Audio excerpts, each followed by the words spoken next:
Patay sa engkwentro ang tatlong sospek sa pagdukot po sa American vlogger na si Elliot Eastman na naganap po yan sa Zamboanga, Sibugay. Ito nga ho'y matapos ang pinagsanib operasyon ng mga pulis at militar sa naturang lugar.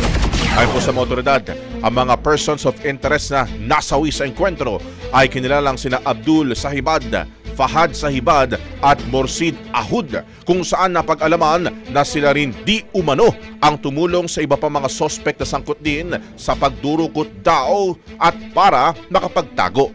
Samantala, kinilala po si Ahud bilang 7th most wanted person sa regional level dahil po sa pagkakasangkot nito sa kasong murder at meron pa hong ibang mga warrant of arrest para sa kasong kidnapping for ransom, extortion, theft at kabilang din daw sa mga nasa likod ng Kabasalan Massacre noong 2015 at 2016. Brigada Balita Nationwide.